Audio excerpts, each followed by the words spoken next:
Hi everyone, Anthony Fantano here, internet's busiest music nerd, and it is time for a review of the new Ariana Grande album, Thank You Next. This is the latest full-length LP from one of pop's biggest voices right now, Ariana Grande. A pretty quick follow-up to her fourth full-length album that dropped this past summer, Sweetener, which had its highs and its lows, but in my opinion, up until that point, it had been her best album yet, especially with its quirky and forward-thinking production from the likes of Pharrell, as well as super strong standout singles like God Is a Woman. Thank You Next, though, boasts no production from Mr. Williams, which is kind of sad, but Pharrell's beats did lead to a little bit of stylistic inconsistency on Ariana's last full-length LP. That's fortunately not the case here. Pretty much all the instrumentals on Thank You Next are a seamless blend of low-key electropop, blissful ambience, and smooth, spacious trap. Overall, it's a much more uniform record, even though Ariana is working still with an ocean of producers and co-songwriters, the most prominent of which are Swedish pop wizard Max Martin, Andrew Wansell, as well as Victoria Monet, who's written for everyone from Nas to Fifth Harmony. And all this contributes to Thank You Next being a pretty moody record. Even this album's most blatant bops are delivered in a kind of relaxed fashion, or are veiling a hidden sadness or something.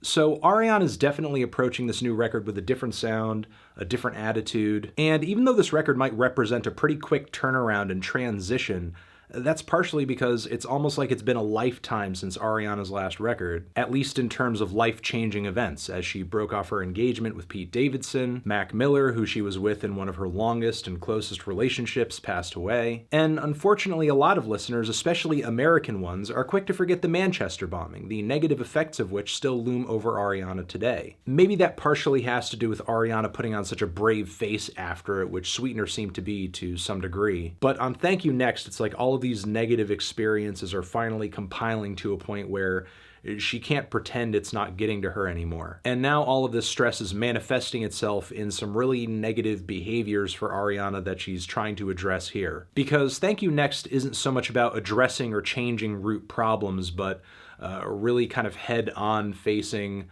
what you're doing as a result of these problems. Whether it be coming off really, really needy, or needing to cut off some friend with benefits because you don't want them in your bloodline anymore. Maybe you realize this relationship or connection isn't that good for you. Ariana goes on about needing to put on fake smiles and pretending she's okay, being addicted to shopping, trying to forget her past, and also getting caught up in some really weird love triangles, like on GHOSTIN, where she finds herself having feelings for someone else, and also the closing track, Break Up With Your Girlfriend, I'm Bored.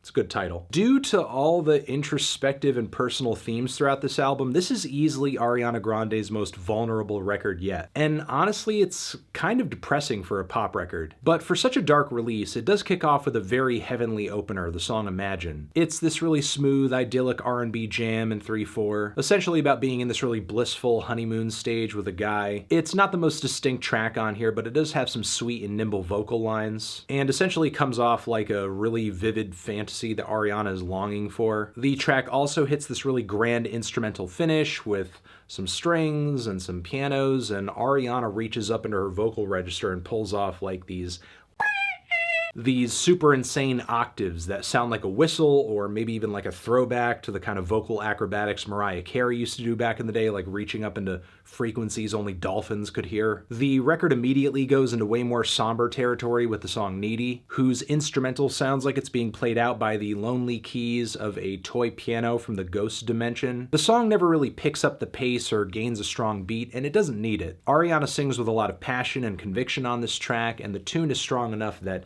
it still shines through and is incredibly catchy in this super minimalist state. The song NASA has a pretty cute hook, but it's one of several tracks on here that strikes me as maybe a little generic or one-dimensional. For me, it sort of fits into a growing ocean of tracks that feature female singers gently crooning over dusty beats with serene synths and generous sub-bass. I kind of feel the same way about the song In My Head as well. Even if I do like the narrative of Ariana Grande tricking herself into a relationship where she imagines the guy she's with as being greater than he actually is, or someone that he's not. And meanwhile, the song Makeup is an idea for a track that I like a lot, likening her enjoyment of making up in a relationship to literal makeup that she likes to wear. The quirky instrumental is great. I love the chirpy vocal harmonies that kind of remind me of something off of a old Dirty Projectors record, but the abrupt finish and the barely there structure of the song leads me to believe that they didn't really know what to do with it, which is mega unfortunate because it's one of the most fun and unique tracks on the entire record. Still though, the rest of the album is pretty solid. I love the electro and reggae fusion of the track Bloodline. The track hits hard, it's produced incredibly well, and Ariana's vocals come off really authoritative. It's easily one of the boldest songs on the entire record. From the beat to the horns, it's a very heavy and sexy track. And while I do like the couple of tracks on this record that hit hard, it's really the more dreary spots on this thing that win me over. The song Fake Smile, in my opinion, is fantastic, not only for its smart revision of the Wu-Tang song Tears, and I know this isn't a cover, but the song borrows from the same sample of the song After Laughter Comes Tears. And the way that sample is chopped up and placed throughout this track over here, it leads me to believe that that original Wu-Tang cut was a huge inspiration. The vibe of Ariana's song is absolutely chilling, especially as she breaks out these really breathy and frosty vocal lines on the hook. And the lyrics of this track, frankly, are kind of cutting. Like, it really gets to some painfully sad emotions about Ariana just not being able to fake feeling okay at this point. It's a sad reminder of how many people day in and day out are forced into a position where you have to essentially just not break down, not fall apart, despite everything around you pushing you to do exactly that. The song Ghostin is yet another powerful but also beatless ballad where Ariana almost sounds like she's singing from a dream state or like purgatory or something, as her voice is just wrapped in all of these pillowy but warped layers of synths. It's very atmospheric, it's very new agey, almost ambient. The song also reaches this wonderful climax of pure bliss in the second leg, despite the lyrics telling a kind of different emotional story.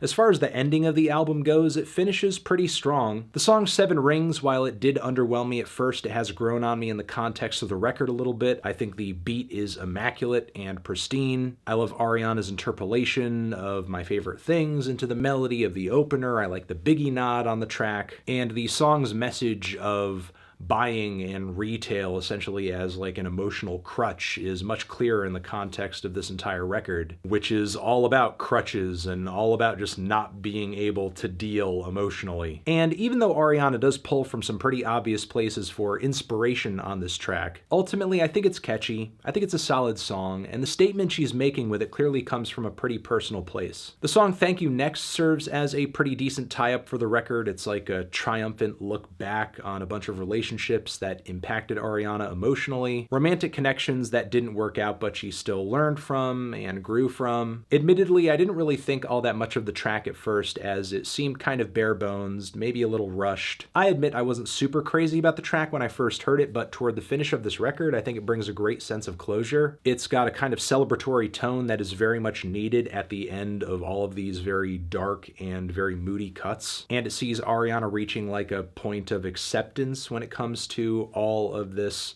stress and anguish and sadness that has come as a result of everything that's been happening to her recently. But then she sort of throws herself back into that drama with the closing track, Break Up With Your Girlfriend, I'm Bored. It's like she's gone over very methodically every issue that she's having on this album, but then at the very end goes on to realize that, you know, I'm still gonna be that girl who makes a bad decision that I'm gonna regret later, which, I mean, I guess that's just humanity. So with this album, I'm happy to report that Sweetener is no longer my favorite Ariana Grande record, and now Thank You Next is my favorite Ariana Grande record. It's got a really solid set of tunes, no gigantic duds like there were a few of on Sweetener. The instrumental palette is super consistent and tasteful and textured and colorful and creative, as well as trendy, but without sounding too stale or run-of-the-mill. The emotional themes throughout the record, while not linear, they do paint a picture and tell a story, and a very personal one at that. More personal than I thought Ariana Grande would get on an album, honestly. I mean, sure, maybe the record overall is a little bit dreary, and maybe there are a few spots that could have been a bit more ambitious or epic, but honestly, I think this is a really well-produced and well-put-together pop record that flows fantastically, and is easily Ariana Grande's most impressive release yet.